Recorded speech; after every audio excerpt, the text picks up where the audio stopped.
네, 아는 기자 아자 사회일보 최주연 기자와 조금 더 이야기 나눠보겠습니다. 네. 단 2번 복용했는데 한 달 넘게 입원 치료를 받고 있을 정도로 마약의 폐해가 지금 큰 거예요. 지금 생생하게 들을 수 있었는데 네. 확실히 10대에게 마약은 더 치명적인 것 같습니다. 맞습니다. 사실 저희도 이 최양을 만난 다음에 이 마약 후유증이 얼마나 심각한지 이를 절실히 실감할 수 있었습니다. 일단은요, 최양의 이야기를 한 번 더 들어보도록 하겠습니다.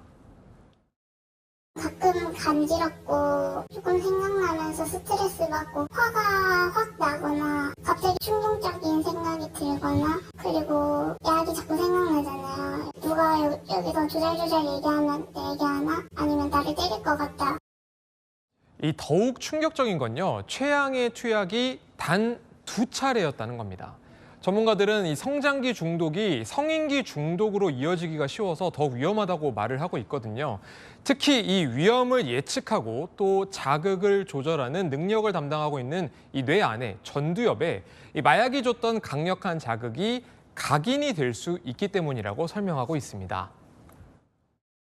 20살 정도가 돼야 해서 나쁜 것을 예측해서 현재 행동을 조절하는 기능이 완성이 된다고 합니다. 15세 이전에 여러 가지 중독에 노출된 아이들에서 20세 이후에 훨씬 더 중독성이 강하다라고. 저희가 지금 연속 보도해드리고 있는데 네. 제 문제가 10대 청소년 누구나 쉽게 마약을 구할 수 있는 이게 문제인 것 같습니다. 맞습니다. 사실 저희가 취재 과정에서 만났던 10대 청소년 모두 이 마약을 구하는 게 너무 쉬웠다라고 입을 모아 말했습니다. 특히 이 10대들은요, 인터넷에서 정보를 찾는 게 상대적으로 능숙한 편인데 최양의 경우에도 살펴보면 이렇습니다. 구매와 투약 방법 모두 온라인상에서 스스로 배우고 익혔다 이렇게 털어놨거든요. 심지어 가상화폐가 없어도 판매책이 코인 계좌에 대해 대리 입금하는 이런 방법까지 알려주는 등 큰 어려움이 없었다라고 말을 하고 있습니다. 그런가 하면요, 비용 측면에서 알아보면은 접근이 훨씬 용이해졌다 이런 문제가 있습니다.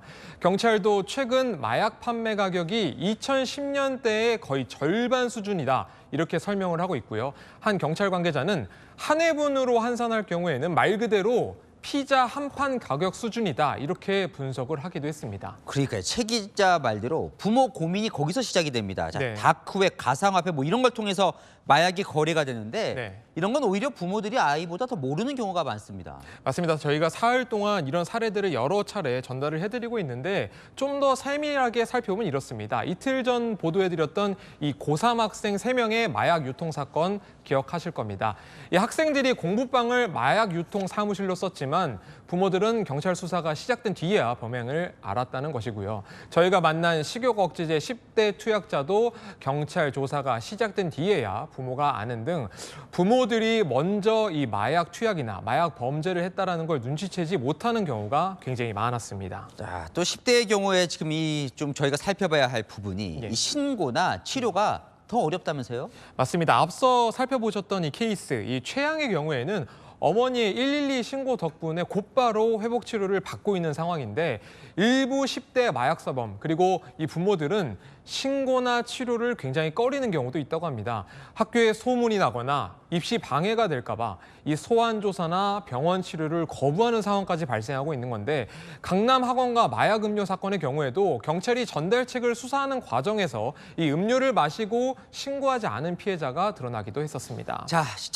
당연히 시청자분께서도 이런 질문을 주십니다. 네. 그래서 어떻게 막아야 합니까, 이거? 예. 한동훈 법무부 장관이 앞서 리포트에서 보신 것처럼 악소리 나게 잡는다, 강한 처벌 이런 것을 주문했었는데 처벌을 하려면 일단 잡아야 합니다. 마약 거래에 주로 활용되는 이 텔레그램 같은 경우에는 범죄자 정보를 수사기관에 제출하지 않는 걸로 악명이 높습니다. 그렇다 보니 지금 이 시점에도 이 마약 거래가 성행을 하고 있는 상황인데요. 바로 어제 저희가 텔레그램에 접속했을 때도 한 마약 거래방 접속자가 2,500명에 달할 정도였습니다. 경찰과 검찰이 디지털 성범죄 수사에 활용하는 것처럼 이 위장, 잠입 수사가 강화될 필요성이 있다는 지적이 일부에서 나오는 이유이기도 한데요.